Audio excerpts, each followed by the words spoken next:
Welcome back to the 2015-2016 NBA preview.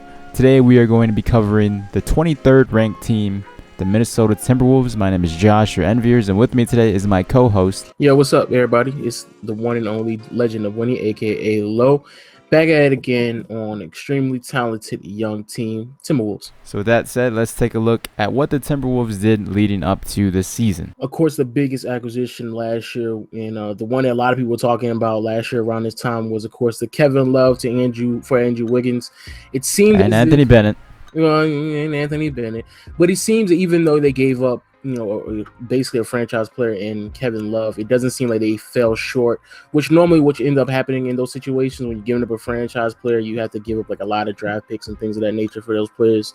But they got Andrew Wiggins, and Andrew Wiggins, especially after the All-Star break, he really seemed as if he was really piecing his game together to fit in the NBA. Outside of that, not really much. They got the hometown hero, Kevin Garnett. He came back. A couple of trades that ended up leading them, and a couple of trades and kind of crazy, a lot of things that happened, end up getting them Adrian Payne, Zach LaVine. For free, basically. Yeah, basically for free. And Zach LaVine won slam dunk contest. So a lot of positive things of with this team moving forward. Another guy, Gorgui Dieng and Shabazz Muhammad. Shabazz can shoot. And Dieng was like an amazing center for them. Not amazing, but definitely a quality center. And now with Pekovic and Anthony Towns, it's gonna be interesting to see what happens at that center position. One of the deepest center positions so far that we've looked at. So let's take a look at what the Minnesota Timberwolves did this summer. They acquired Andre Miller and Damon Rudes. They also acquired one overseas player who's going to be playing power forward and center, which I cannot pronounce his name for the life of me. So if we take a look at what the Minnesota Timberwolves lost, they lost a bunch of role players. They lost Robbie Hummel, Gary Neal. They traded away Chase Budinger. Not really much to talk about. This team is almost an identical team, and hoping they're going to be healthy so they could be a lot better than they were last season. Yeah, I think health is, like you said, health is most definitely a big point. But again, not really much that's being moved around. See what draft picks they acquired. Obviously, number one pick, Karl Anthony Towns, and they got a nice backup point guard in this league, Tyus Jones. Should he have gone number one, Karl Anthony Towns? Because even though I liked him over Okafor. Rebounds pretty well. Of course, the stretching of the floor is probably the biggest highlight of his game. And he reminds me a lot of Al Horford. But he's going to space the floor, and I think that's probably the biggest thing that almost any team would want is spacing, especially from your big. So, I don't know too much about college basketball, but for what I have seen in summer league and what he's bringing to the court, I most definitely would say that pair with Wiggins and the fact that they kind of lost Kevin Love last year for a team who probably would have thought that they would have been in shambles. They're doing a pretty decent job with rebuilding. Yeah, they got winners. They got Towns, who basically almost went flawless in the NCAA tournament. They also got Tyus Jones, who won a national championship last season. It's valuable for players to understand how to win and what they need to give up and things of that nature. But most definitely, for a team that gave up a franchise player last year, they're doing pretty good. So now let's look at the rotation for the Minnesota Timberwolves. Their starting five is Karl Anthony Towns, Kevin Garnett, Andrew Wiggins, Kevin Martin, and Ricky Rubio. The rotation is kind of always been an issue with me. It's very flexible. Very flexible. Yeah, it is very flexible. I just don't like Ricky Rubio at point. I'm just not a huge fan of his. Kevin Martin over the years is starting to fall off, but he's still a solid player. He's a shooter. He's a shooter, solid player.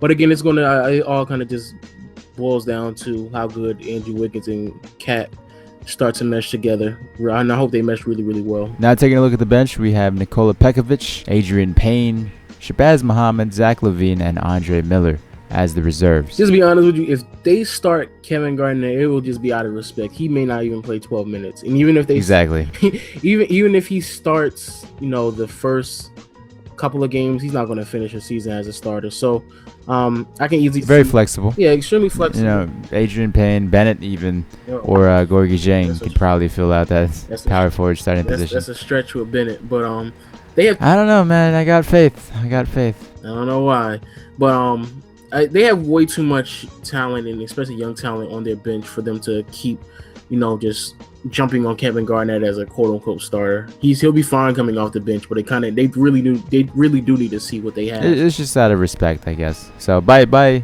All-Star break, they'll probably be. If it lasts that long, then they're doing something wrong. It needs to be by Christmas. What he might be leading the team to victories though. You never know. Nah, I doubt it. If by Christmas, especially if it's not working out by Christmas, I can see him changing. He may get injured. I don't know. I hope he doesn't, but I mean, he may get injured. Now moving on to the question surrounding the Timberwolves. So the question that I have for the Timberwolves, and this is, if you don't know, a question that I ask you, the viewer, and also ask Josh. So if you want to answer the question that I have for every single last team in this NBA preview, please leave your comments in the comment section below. We will interact with you and always, get back with you with that as well. But the question that I have for the Minnesota Timberwolves is, how good of a duo do you really and truly believe Andrew Wiggins and Karl-Anthony Towns will be?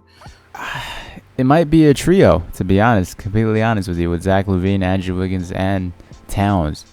I could easily see Zach LaVine eventually being the starting point guard for this team, then having Andrew Wiggins at small forward, and Towns, who knows if he's going to slide over to power forward or center, depending on what their center position is going to be looking like for the future. But it's definitely a bright future, and I feel like they could easily be in the playoffs when they all peak.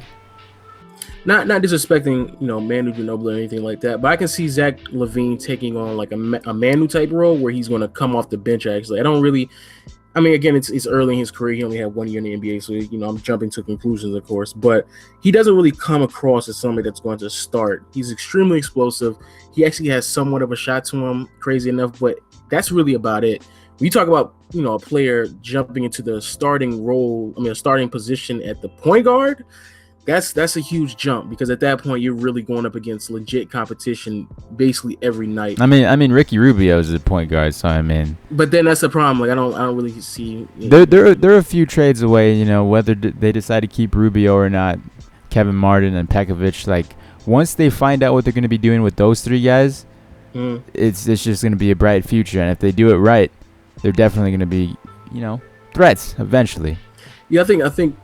Because once you really look at it, 5-6 years from now, both of them will be in their mid 20s, basically. Still, a lot of other players that are threats in today's NBA will be getting a tad bit older.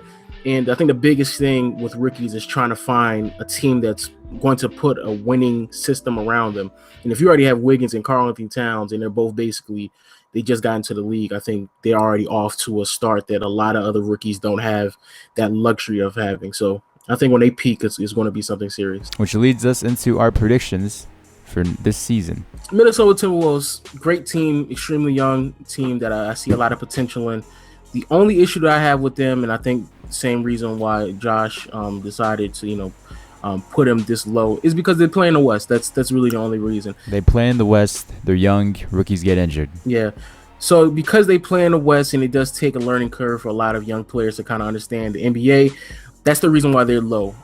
In 2 or 3 years, they're really going to start piecing together, and they're going to become, of course, phenomenal players. And there's no doubting how great players they are, that they're going to be. But right now, they're just a tad bit too young, and they play in the West. Now, also, their lineups and their rotation is kind of questionable as well. But if they trade either Pekovic or Deng, because there's really no need to have both of them there, and they get something extremely valuable out of that, because I can easily see them getting a solid point guard off of those two players, especially because there's a lot of teams that just don't have a five. They can be really, really good, but just not now.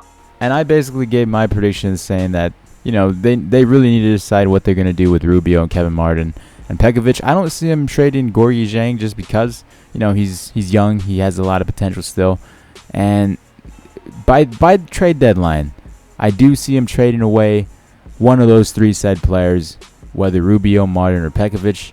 That is a great possibility. If they're winning, if they get on a nice winning streak, they'd be like, oh, we could get a nicer player for the players we have now. Or in the opposite case, they're losing, they could do the exact same thing and try to get rid of Martin or Pekovic. The only reason why Pekovic I'm not 100% agreeing on is because Pekovic gets injured a lot. I don't think he's ever played a 70 game season so far in his career. I'm looking at it now. Last year played 31 games. The year before that, 54. and the year before that 62, and the year before that 47. So trying to give any team the idea that Pekovic is going to be their answer at the 5 position, especially if they need him to play major minutes. I don't know about that, but some teams will bite on it. But again, they have like I said, I agree with you completely. They have value in Kevin Martin, Rubio, Pekovic. They just need to understand what they need to get from those players when they trade them, and then kind of adjust their lineup and their positioning accordingly. So with that said, we're going to wrap up this video, and I would like to thank you guys for watching. If you could leave a like on this video and share it with your friends, it'd be greatly appreciated. These videos do take a lot of time and effort to make. Yep, man. Like we always say, man, thanks for watching. Always share and comment as well. We always like to see the comments and read what y'all are saying about each team, and share your opinions as well. But also share it and let people know, and let the word get around, basically, that this is what we're doing and we want to see the support. That's it. We'll talk to you guys later. Bye-bye. Bye, guys. Bye.